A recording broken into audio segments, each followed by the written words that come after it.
on, Internet. Welcome back to Curse You, Jordan. I'm Jordan. This is Navi the Cat. Say hi, Navi. Hello. And I'm really excited today because I'm going to be playing one of my absolute all-time favorite Nintendo games, Metal Storm. Developed by Tamtex, published by IREM in 1991 for the NES, this is a game that not a whole lot of people know about. In fact, if it weren't for the internet, I probably wouldn't even know about it myself. In Metal Storm, a 2D side-scrolling action platformer, you take control of a anime-style mech and attempt to save humanity from the giant evil computer bent on destroying the Earth. While not altogether unremarkable, it's likely this game would have been completely forgotten if it wasn't for its one defining key feature, the ability to reverse gravity at will. While gimmicky, it gives a surprising uniqueness to the gameplay. It makes it very challenging, but also very, very fun. Let's play. Alright, Metal Storm, here we go. So, you can put in a password if you want, but we'll just jump straight into it. Stage 1. And it's a standard 2D side-scrolling platformer. You know, you can move left, you can move right. Aim, up and down. A jumps, B shoots. It's one of those Contra kind of games where a single hit destroys you, so do be as careful as you possibly can be. And it's also got that kind of a Space Invaders effect where you can't shoot another projectile until your current one has traveled off-screen. Beyond that, the main point of interest is really the gimmick that this entire game is all about, which is the fact that you can reverse gravity.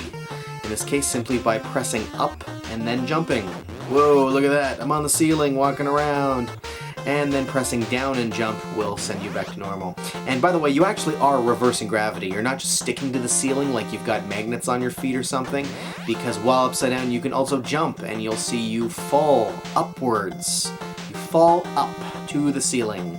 You can even do this while in midair, like so, which you're also going to need to master if you hope to survive the game.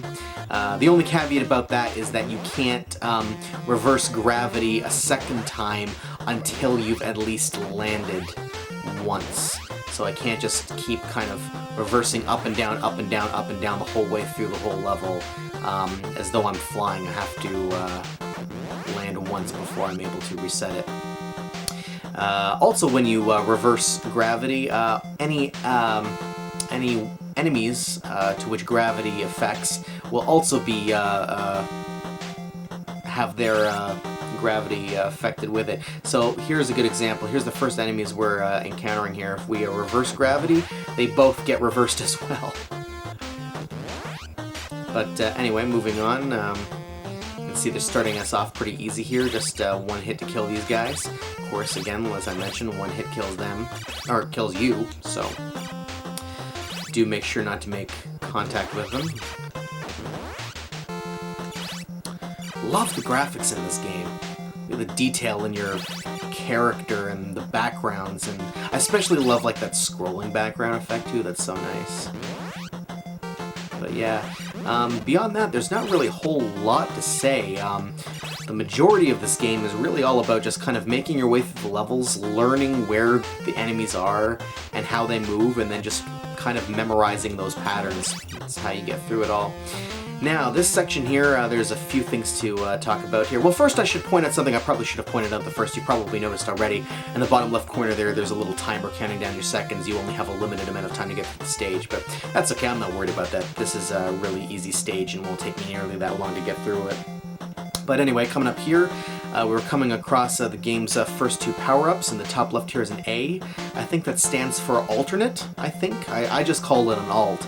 Basically because it changes the mech that you're wearing from this one. You can see how it's got this sort of like a Gundam looking wing on the back here, and picking it up changes it to sort of that butterfly style. And basically all this does is it allows you to absorb one extra hit. So now it takes you 2 hits to get destroyed instead of 1, which in this game is invaluable. Trust me, you're going to want this if you at all can get it. Second power-up now is a power-up to our weapon. Now you'll see our default weapon. Now this, the G stands for, I think, gravity, because it affects, well, what it does is it grants an offensive ability to your gravity switching maneuver. As you'll see here, when I pick it up, when I change gravity, I get this sort of fireball effect here. First of all, I'll point out the fact that unlike most platformers, you can't get down these platforms by pressing down and A to jump. That's how you normally in platformers get down them. In this game, you can only get through platforms by jumping up through them. So what we have to do is we have to simply change what up is, i.e. reverse gravity, and then we can jump up through them. So that's how we get around that. But yeah, now we've got out here in the open some more space to show you this flame attack here. And basically you can use that to just kamikaze enemies. By slamming right into them, you can destroy them that way, which is kind of neat. And yeah, you can just slam right into this guy. Also, watch this. See that? You can also kamikaze right through their projectiles now, which is kind of nice, kind of handy. However, there are better weapons in this game. Now, this is the first weapon that we've encountered, so what the heck, it's better than nothing, I'll pick it up. However, I do recommend other weapons instead, and this is one of those kinds of games where you can only have one weapon at a time. So when I pick up another one, this will replace it, and I recommend getting the power beam if you can get your hands on it. And these platforms here, again, you can see the arrows pointing down, implying that that's the only way that we can get through them is by traveling up, as though that were up, that were the direction. Here's the first guy we're encountering that actually can withstand some more punishment. And now coming up here is a second weapon, P weapon here, the power beam. You'll notice by picking it up, I lose that fireball attack. I don't have that anymore, but the trade-off is now I've got this as my beam weapon. It's much more powerful, it does twice as much damage. Also, it's wider, so it's easier to hit items. And the third thing that's really great about it is it even passes through certain obstacles to hit enemies on the other side, which also is very, very handy in this game. Alright, first boss, red alert, here we go. Pretty straightforward. You've just got to hit this purple glowing light here. That's his weak spot. Destroy that. Obviously up there you can't jump that high, so you got to reverse gravity in order to get up there. Pretty straightforward. Nice, easy first boss. And we tally up our score, if you're one of those people that cares about your score, and here's your password. So if you want to go and run and grab a paper and pen and write it down, you can do that now. Back in the day when we didn't have save states. Okay, second level. Here's an example of where I can just shoot through this wall, like I was saying with my new power beam. Get the guys on the other side, so that comes in handy. Also, you're probably noticing this stage is a little unique in that it's one of those types of stages you might have seen in some games where there's no discernible top or bottom. It just sort of scrolls vertically infinitely. And here's another item we haven't seen yet before, B. I think that just stands for bonus, just gives us some extra points if you pick it up. See, you can see in this little area here, if we could have gone upwards and come down from the top to get the P, but of course we've already got that, so we don't need to get it a second time. Yeah, I'm pretty sure B means bonus. I don't know. This is one of those games that I didn't have as a kid, so unfortunately I don't have the manual for it, otherwise I just would have consulted that. Okay, now coming up here, this is, you've probably seen this in a million other games too. It's one of those obstacles where if you linger there for more than a second, it'll move and squash you, so you gotta move quick. Again, nothing you probably haven't already seen before, but just bears pointing it out so you're prepared for it. Those enemies are pretty easy to take out too. Just gotta make sure that the easiest way to take out those guys is to get them head on, because they fire projectiles above and below them. So if you're straight in front of them, they can't hit you. They can only run into you, but your cannon should take care of that. Alright, now up here in the top right corner, you'll notice there's a 1-up token. I think that's the only 1-up token in the entire game for some reason. I don't know why there's only one, and I don't know why it's there, but there it is. So if you want to get it, obviously you can't land on those spikes, so we've got to invert gravity while we're in midair, like this, in order to get it. Alright. Now, these guys, these doors that move here, you'll notice that they open and close depending on which way gravity is moving in. These guys are such a pain in the ass. It doesn't look like it would be that big of a problem for you. The reason that these things are such a big threat is that if you are in the way of a door while it is moving and it touches you, even if it just touches your little baby toe, it will instantly kill you.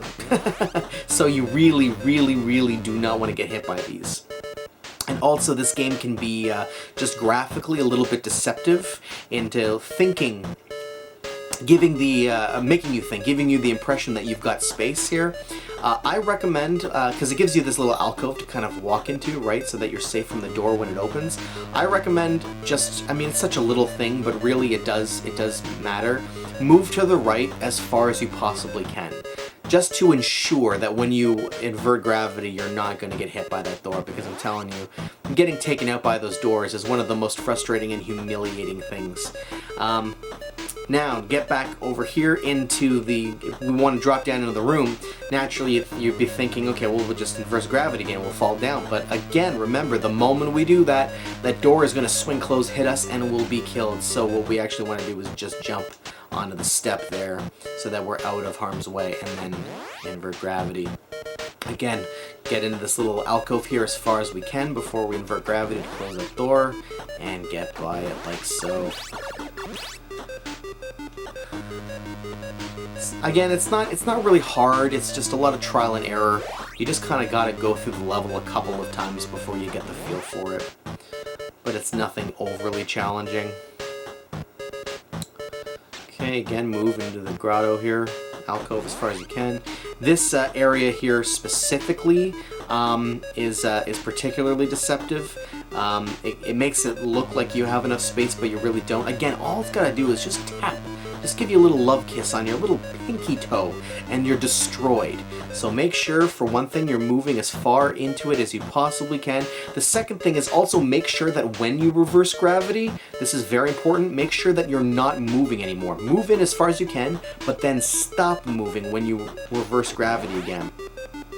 The reason being because if you're still moving, you risk moving into the door while it's closing, and even though the door won't be hitting you, you'll be hitting the door from the backside, from behind it, but that will still count as a hit and you'll get destroyed. So just don't even take the risk. And we got more of these guys to contend with.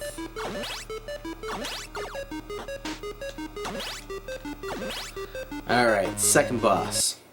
This guy is, again, not very challenging, but he's a little bit deceptive. Kind of his whole thing is that he makes you think that he's easier than he is, which makes it easier for him to destroy you. Whoa, like, see, that was a good example. I barely avoided getting hit there. All you gotta do is destroy these cannons. That's really all that there is to it, but it can be really difficult to anticipate which cannon is going to open fire on you, so be aware of that. But yeah, that's stage 2. Again, nothing too challenging. Stage number 3. Now this whole stage, the whole thing about this stage is that you've got all these enemies that they don't fire, which is good. They can only harm you by colliding with you.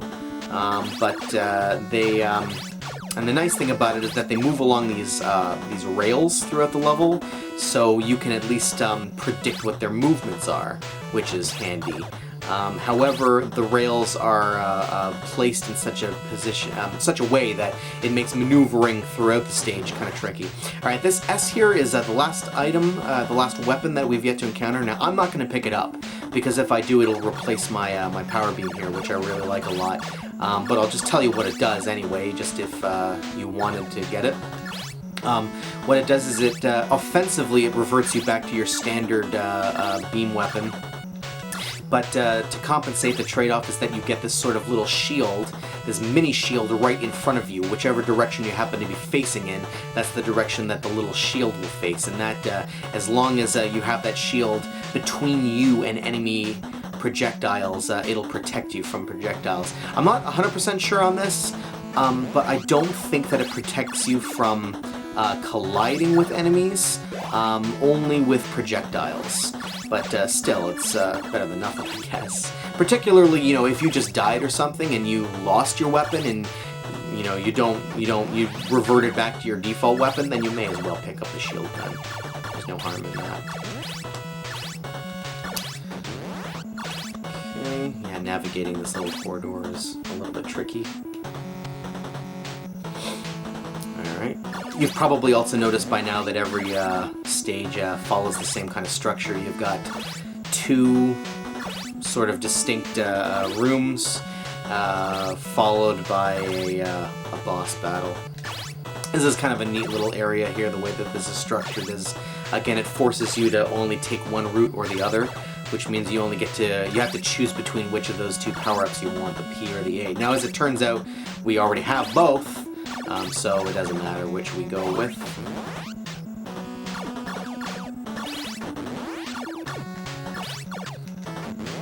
Sit down and get over those spikes there.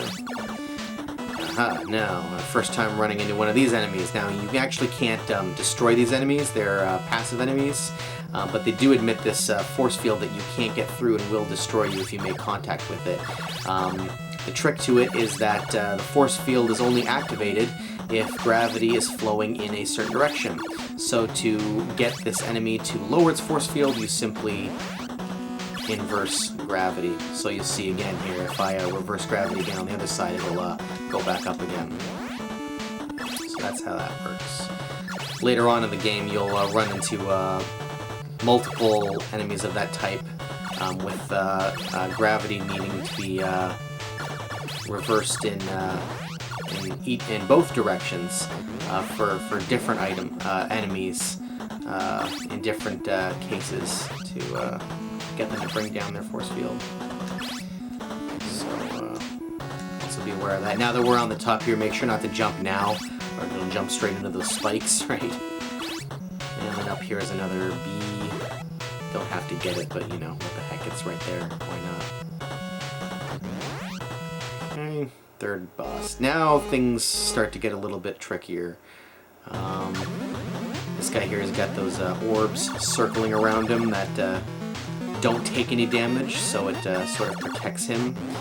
And those beams moving through the middle of the screen will damage you as well, so the trick to this whole boss is just getting the timing down.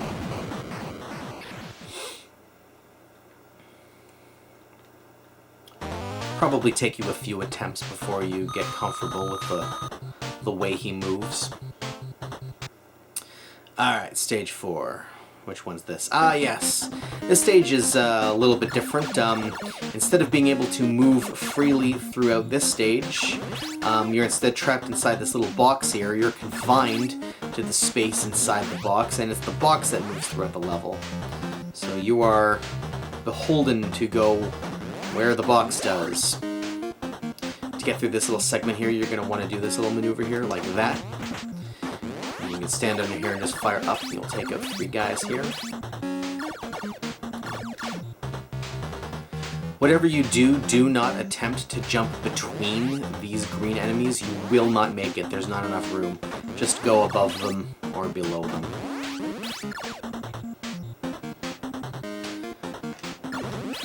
These items here, now their projectiles are just as dangerous to you as any other enemies, but with one caveat, you can actually destroy their projectiles with your own projectiles. So as long as you're lined up with them and firing straight head on with them, their projectiles pretty much can't even touch you. Now here we reach what I believe this is the only mini-boss in the entire game. Pretty easy to get around. Just make sure that he doesn't make contact with you when he's moving around the rails.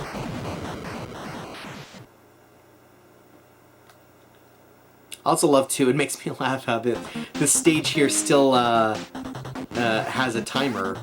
Like, it doesn't matter how long it takes you to get through the stage, because the box is the one taking you through. You're not moving on your own anyway. You might have seen there in the upper right corner there, I got an item that we hadn't seen before. It was a C, which I believe stands for clear. It's one of those clear all type of enemies. See that enemy there? These enemies can only be destroyed by hitting their red button, which is on a different side of them. So this one's on the top, right? So I gotta destroy him from the top there.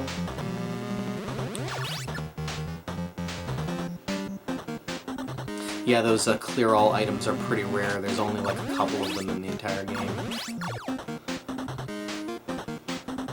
Alright, for this last little section here, it's best to stand right here. There'll be a guy above you, and then a guy in front of you. Take him out, and do a kind of a little hop over here. Go back over here. Back over here, take out those two guys, and then just stand right here for the duration of the level until we get to the end. Again, that clock is still ticking down like it matters. I mean, I don't have any control over how long it takes me to get to the end of the level, right, when the boss gets... Now, a lot of people have trouble with this boss. It's easy if you just take out the bottom guy like that, and then the top guy like that. A lot of people, for some reason, try to focus on the center guy first, and then they die almost instantly. This boss... I don't know why it causes people so many problems. If you just take out the bottom and then the top guy like that, then it becomes super easy, as I just showed you. That's the trick to taking out that boss. Take out that bottom gun first and then the top one, and then that middle section shouldn't pose any real threat to you. Alright. Stage 5 is one of those types of stages where you've got one of these things that chase you throughout the whole level, so you have to keep moving forward, because if it makes contact with you, you are toast.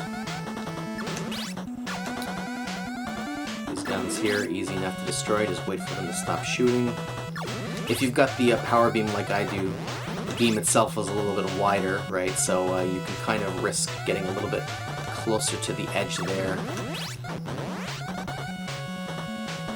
Be able to take them out without necessarily being able to hit them head on, but it's okay, I'm not in a dire enough situation that I need to really be risking that just yet, but just to show you how it works. And up here is another one of those C's, those clear items, so look at that, all those guns just got taken out. Alright, second part of the stage. Where's that? There it is, chasing after us. There's another bonus. This segment can be kind of tricky if you don't know the patterns. I recommend staying low all the way right up until this point and then going high. It doesn't look hard, but if it's the first time you've ever been through that segment, the patterns of those movements can be a little bit difficult to predict actually, so that's my advice. And then up here I'll stay up high, along this way.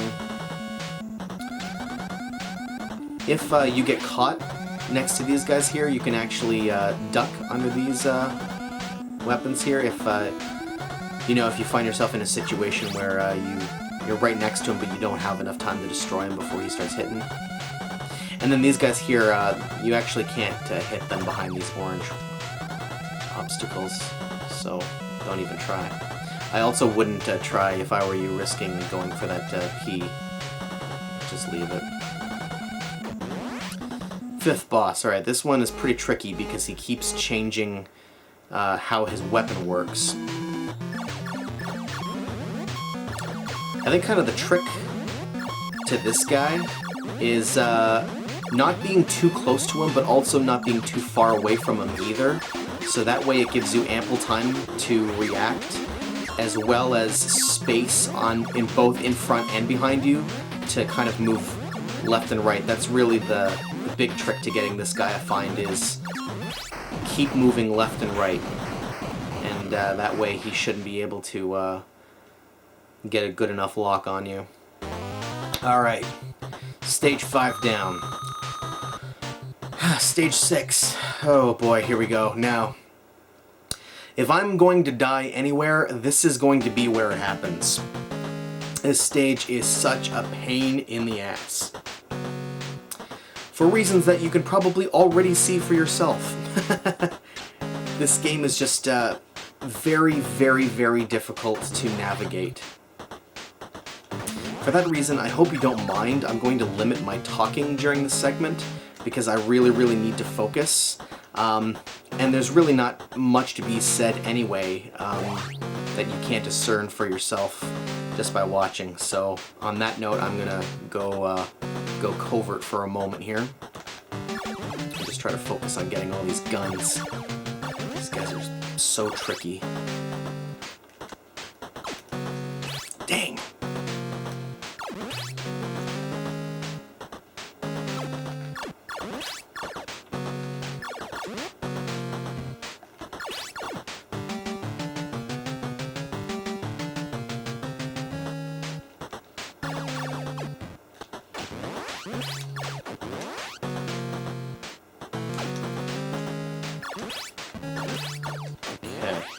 Now there's going to be two little ships that are going to come up at this point, and they're really hard to avoid.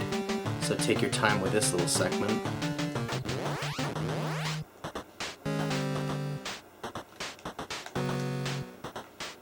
Whoa, crap. Alright. Looking good so far. Alright, and I think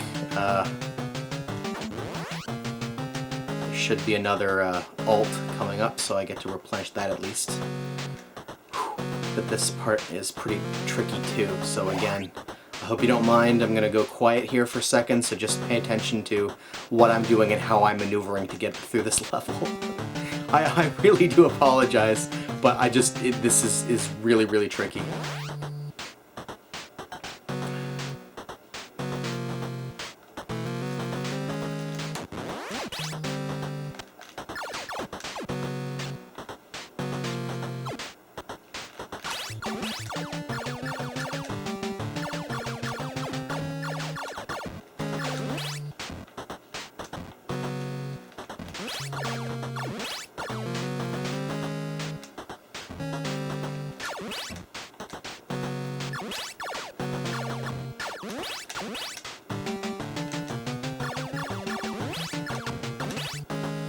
Okay, let's see, how do I do this now?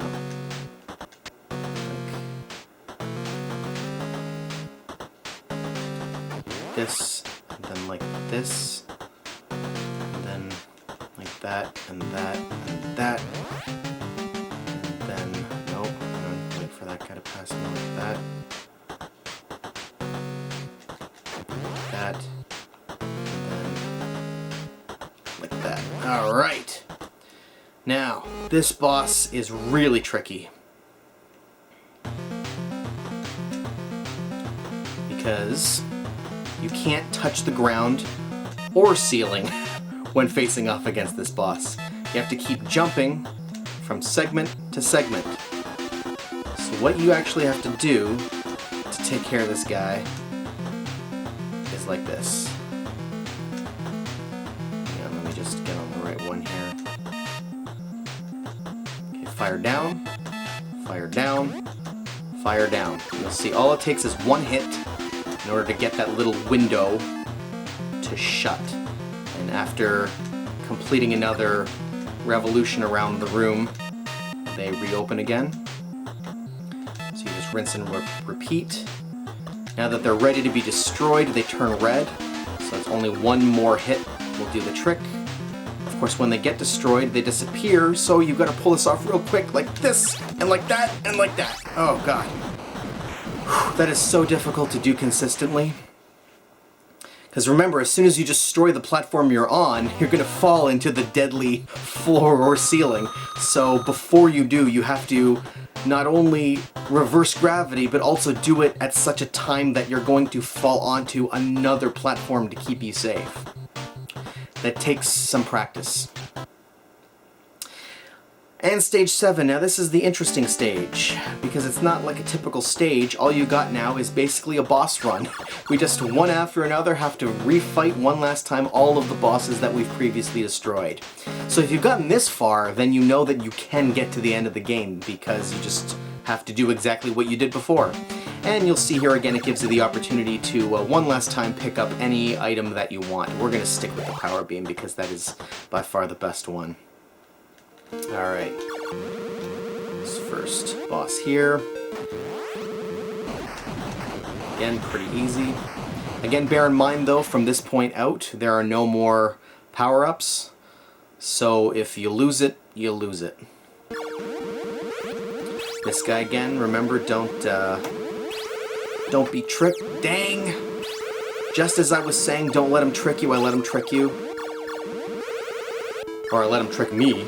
I'm just gonna wait for him to fire. Whoa! Again, I almost let him do it. He's so deceptive. He looks really easy, but it's so hard to predict when he's gonna fire.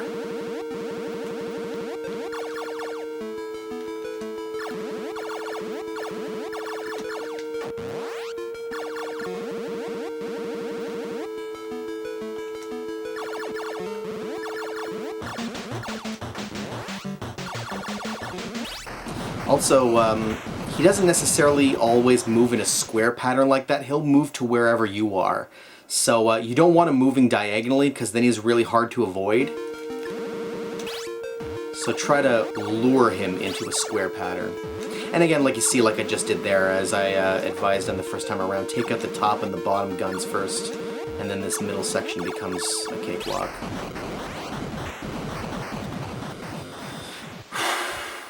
Hands are getting sweaty now. Again, like I said, with this guy, I think the trick is being kind of right in the middle of this platform here. So you give yourself enough room to move forward and backwards.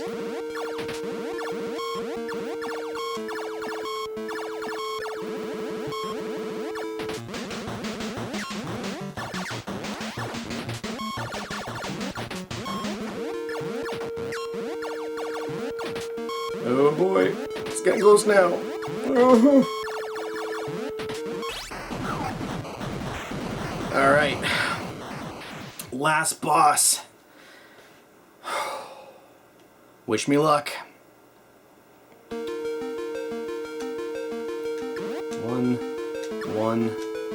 One. This is another reason why it's good to have that power beam that I have, because without it, this process takes a lot longer. It takes 8 hits instead of 4.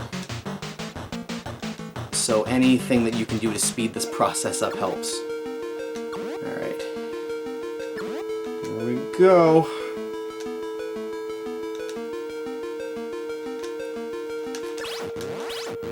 Yeah! Alright. And now, to complete the game, all we gotta do is destroy this one last little device, which is kinda lame, but all you gotta do is just blow up these 4 segments. And that's all there is to it. And that's Metal Storm. Boom!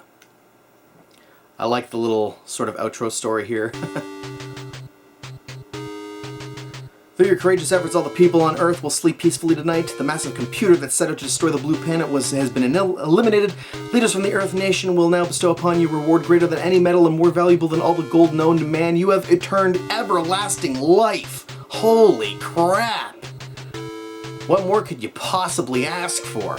So there you have it, Metal Storm. All in all, the gameplay, level design, graphics, and even the music all get very high marks from me. It's great for a challenge. It's good if you're looking for something on the NES you haven't played before, and if you can manage to track down a copy for it, I can't recommend it highly enough. What do you think, Nabby? Oh my god, that was so totally fake. That was the fakest thing I've ever seen. Really, you can tell. You can totally see the strings. On that note, thanks so much for watching. If you like this video, please don't forget to click the like button. I mean, I'm not begging or anything, just, you know, just saying. You could, if you wanted to. Also, if you're interested in seeing future content from me, you can subscribe to my channel and click on the links down below so you can follow me on Facebook and Twitter for future updates. Thanks again, and until next time.